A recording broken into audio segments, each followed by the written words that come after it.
This is the Secure Family Podcast. Welcome, friend. I'm Andy Murphy. This show is all about empowering parents to protect themselves and their family. I believe that security is the foundation of happiness, and I want your family to be safe and happy. If that sounds like something that resonates with you, subscribe to the show because there is always something new to talk about.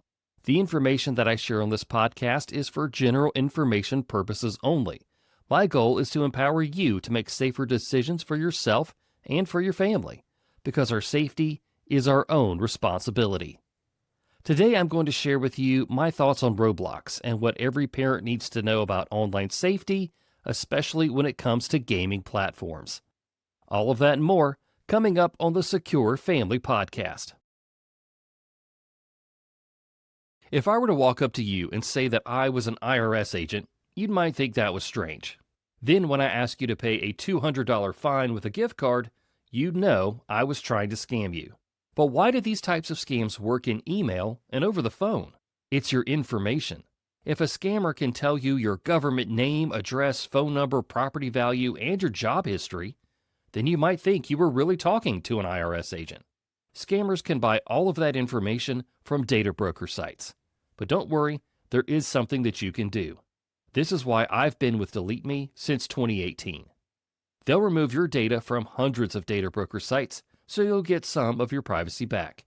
Go to joindeleteme.com/dad and use promo code DAD to get 20% off your Delete Me plan. Delete Me is a sponsor of the Secure Family Podcast.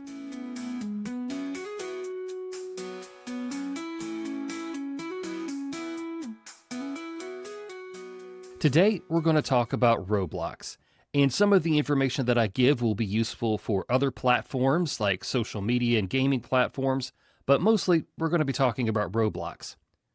When we talk about online safety for kids, we don't need to panic. We need clarity. We need boundaries.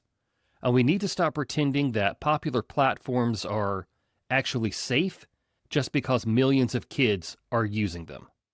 Roblox is one of the most popular gaming platforms in the world for everybody, let alone children.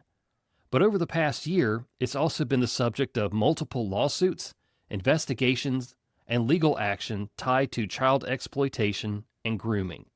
This episode is not just another voice demonizing Roblox for social media clout. It's about understanding risk, how grooming actually works, and what parents must do if their kids are on the platform. So what is Roblox exactly, and why do kids like it? Roblox isn't just a game. It is a massive user-generated online universe with millions of experiences that kids can play.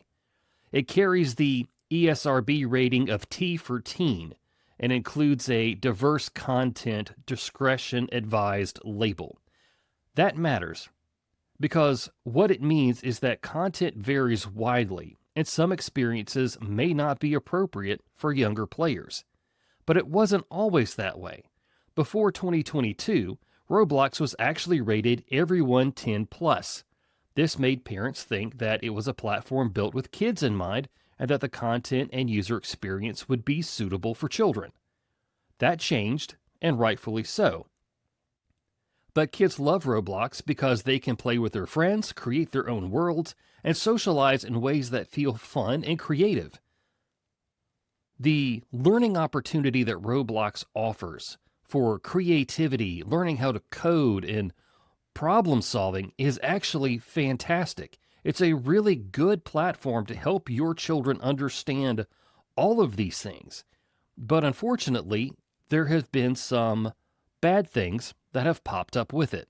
Some of that same openness that makes it so diverse and wonderful is where the dark risk enters the picture. Any platform that combines young users, chat features, avatars, and anonymity creates the opportunity for abuse. The same problems can be found on other popular games like Minecraft and Fortnite. Because the platform offers so much user-generated content, it's hard for Roblox to keep tabs on what's going on. According to 404 Media, the teen suspected of being the school shooter at Timber Ridge in British Columbia, he made a mall shooter game on Roblox. The game depicted the player picking up weapons and shooting people as they tried to flee the mall. Once the game was discovered, Roblox removed the game and the account that created it and cooperated with law enforcement in their investigation. This is not a new story. For years, the media has reported that users have been making games that depict graphic violence, sexual themes, and drug use. In fact, Rick Alonzo of Rickonomics was on my show, and he shared that even cartels are using Roblox to recreate hits on rival gang members, and this is being used as a recruitment tool. The platform has repeatedly been cited in reports and lawsuits involving users who created experiences later linked to grooming behavior, and this, of course, includes exploitation and even the kidnapping of young players.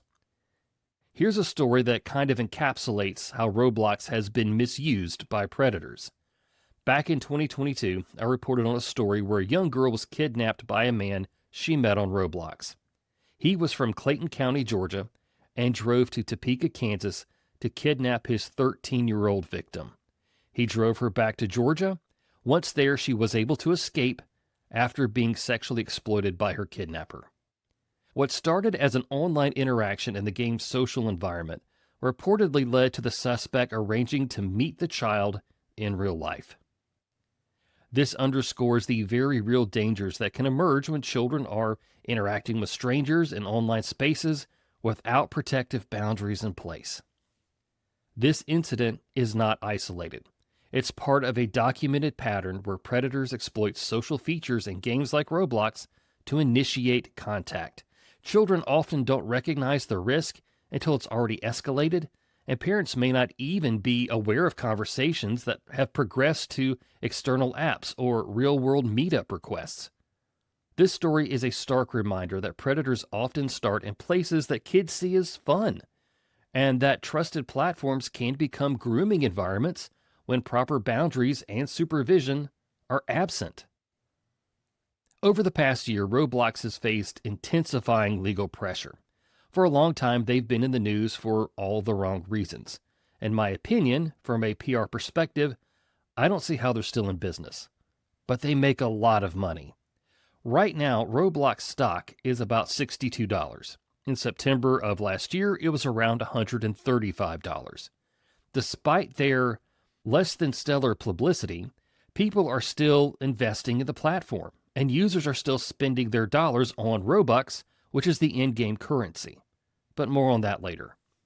Los Angeles County filed a lawsuit alleging that Roblox failed to adequately protect children from predators and harmful content.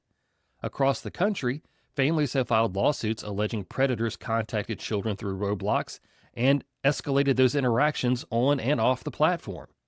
Right now, Kentucky, Louisiana, Texas, Florida, Iowa, and Tennessee have all filed lawsuits against Roblox. South Carolina is conducting its own enforcement inquiry and may soon file its own suit. So it's getting very expensive to operate Roblox just from a legal standpoint. I learned that lawsuits change policy. Laws and criminal charges don't always get the results that society wants. So it looks like for now, taking a swing at the profit is the next measure to try to get a significant change to help protect children. Not long ago, I had Scott Novus on the show for a fantastic interview. Scott is a former video game developer and the founder of Game Truck. He's passionate about gaming in a safe, positive way. And I asked him about his thoughts on Roblox, and this is what he said. Look, I don't know anybody there. I don't have any stake in that company. I'll be honest, I'm always worried about liability. It's a multi-billion-dollar operation, but they banned the one person who was publicly performing sting operations against sexual predators. How is that even conscionable? Mm-hmm. Like, why would you even do that? Why wouldn't you ratchet up your own efforts to purge that community of people that are violating? Like, this is one of those, that alone, every parent should realize that Roblox voted with their wallet. They protected what is most important to them, their share price and their investors, not their users. And everything they have done since is eyewash. This was really well said. If you want to hear the full interview with Scott, listen to episode 352 of this show entitled Press Pause. It aired in November of last year. If your child is into gaming, I highly recommend you hear what Scott has to say. Now let's take a look at how grooming actually works. I've done work on this before, and the process follows the same pattern. Grooming is not sudden. It is a process. Stage 1 is contact. It's a message. It's a friend request. Someone offering to help in a game. It seems innocent and helpful, not scary at all. Next is trust building. This is compliments, attention, and some sort of emotional connection. This lures the child into thinking that this person is their friend and they can be open and honest with them. That's just the way that young human brains work. The next stage is meeting their needs. This is when the groomer will send gifts to help build a positive relationship with their target. This can be a physical gift or digital gift. In many cases, Robux, the in-game currency, is sent to help leverage trust and make it harder for the child to say no when the groomer makes a request. Next comes isolation, and this means private chats, off-platform messaging on Discord or Snapchat, encouraging secrecy, and saying things like, "Your parents don't understand our relationship, so we must keep it secret." At this point in the process, sexual contact occurs. For digital exploitation, this means that explicit images and videos are the norm now. This will seem acceptable to the child, and that is something that occurs regularly. It's normal now. Then the groomer will ask for illicit photos and videos of the child, and it may not even wave any red flags like we think that it might. I'm not going to go over all the types of sexual contact here, but to the victim, it won't seem odd or out of place. It may just seem like a natural progression of affection. They may not even realize something bad has happened at first. Also, the groomer may decide that they want to blackmail the child and say, "If you don't want these pictures released, send me money."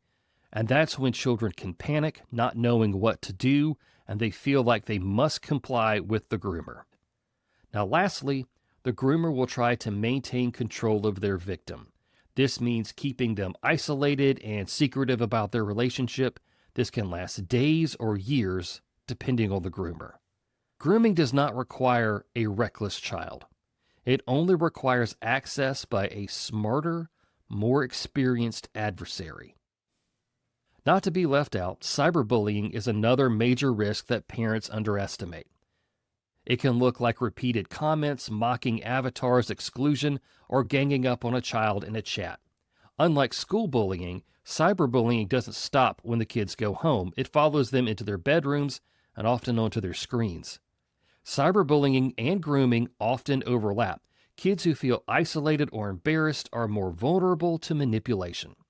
Parents should normalize conversations about online behavior, watch for changes, and encourage kids to mute, block, and speak up. This can happen on social media, gaming platforms, and even group chats. So now that we've talked about all of the unpleasant stuff, it's time to discuss what we can do to protect our kids on Roblox and other gaming platforms. Roblox does include parental controls, and I'll remind you that it is now rated T for teen, not 10 plus anymore. For children under 13, Roblox automatically applies content filters and restricts communication unless a parent changes the settings. For teens 13 and older, parents can get more transparency tools than direct controls. This makes conversation and supervision critical as, kids get older. For more on that, you can search Roblox parental controls, and there's a whole list of everything that you can do. I need parents to understand something that doesn't get talked about enough. Just because you disable the official Roblox chat does not mean your child can't communicate with strangers. Even when chat is turned off for younger users, developers can still build their own in-game chat systems inside individual games.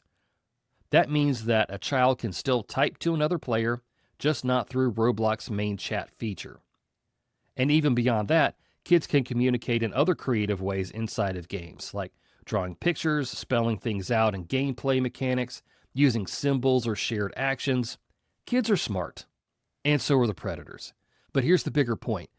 Predators don't need full chat access to groom a child. They just need enough communication to say one thing, like, do you have Discord? Hey, let's move this over to Snapchat. Add me somewhere else. That's it. Once the conversation moves off the platform, oversight drops dramatically. And that's where escalation can happen. So if you're a parent thinking, hey, chat is disabled, we're all good to go, I want you to pause. Settings do help. Parental controls help, but they're not a replacement for boundaries and conversations. The real protection isn't just turning off the chat. It's teaching your child that no one online needs to move a conversation somewhere private. That's the boundary that matters. Also remember that Roblox comes into your home via the internet on a device. You can control what happens on that internet and device. Don't forget that you can set up limits, watch them play games in open spaces in your home to really see what they're up to. Now, Roblox and other platforms are getting into the age verification game, and this is a slippery slope. Roblox uses what it calls age checks and facial age estimation, and that's exactly what you think it is. As of January of 2026, Roblox has begun rolling out age verification requirements for access to certain chat features. Roblox now offers, and in some cases requires, facial age estimation or ID verification to access specific features. Of course, you can also upload your government ID if you have one, and they say they do delete biometric data. But why does your child need to give up their privacy and potentially a government ID to play a game? Discord is rolling out age verification on its platform right now. Discord decided to bump everyone down to a teenage-restricted account and won't let you out of that until you upload your ID or use a third-party app to verify your age. You should know that a third-party age verification provider used by Discord has previously reported a data breach, raising the broader concern about biometric data and security. There are a lot of concerns with age checks on Roblox, but two that I'm going to focus on are this: coercion and loopholes. Requiring a kid to upload a government ID or take a live selfie to play a game feels coercive. In effect, a child may feel obligated to comply just to continue playing. They may not understand why personal data is being requested or the consequences of uploading that data. Parents may be pressured into sharing their own IDs because they just want their child to keep playing. This raises ethical questions about whether platforms should require sensitive data to access gaming features, especially for minors. And of course, there are always ways around age checks causing verification loopholes. Verifying age with a government ID can confirm your age once, but it doesn't necessarily prevent account sharing when an older friend uses a parent's ID to verify a younger child, fake IDs, or even the misuse of a verified status to access features that are meant for older players. In other words, age checks can be bypassed, yet the platform still holds very sensitive personal data. Is it worth it? Well, that's a question that your family is going to have to determine. My son has played Roblox in the past, and he's not really into it anymore, not like he used to be. We didn't have problems because we set clear rules and boundaries from the beginning. We talked about why we don't automatically trust people online. We were clear about what information never gets shared, like your real name, where you go to school, where you live. We use parental controls as protection, not as surveillance. And we were upfront that he's not going to chat with people either. Most importantly, my son understood why these boundaries existed. We had an age-appropriate conversation about this, and we'll have more in the future. As he grows up and as technology and privacy changes, we're going to talk more, and we're going to make decisions together as a family. So parents, here's what you need to consider doing. Control communication. No off-platform messaging on Discord or Steam. Firm privacy rules. Boundaries don't mean that you don't trust your child. They mean that you understand how these platforms can be used, potentially, by predators. If your child is on Roblox, this week is a great week to reset those boundaries. Have the conversation, review the settings, make your expectations clear. You have to remember, this is not parents versus children. It's your family against all the bad people on the internet. You are on the same team as your children, and once they understand that, they'll be way more open to understanding the boundaries and why the rules exist, which can really help you keep your kids safe. Well, that's everything that I have for the Secure Family Podcast for today. Thank you, friend, for listening. Take back your privacy and personal data with help from Delete Me. Get 20% off a privacy plan when using the code DAD at checkout. Delete Me is the official data removal service of the Secure Dad. If you enjoyed this episode or learned something new today, I'd be grateful if you would follow the show, subscribe on your favorite podcast platform, or leave a 5-star review. If you'd like to know more about the Secure Dad, join me on Instagram and TikTok. My username for both platforms is The Secure Dad. And of course, my website is thesecuredad.com. I'm Andy Murphy, reminding you that our safety is our own responsibility.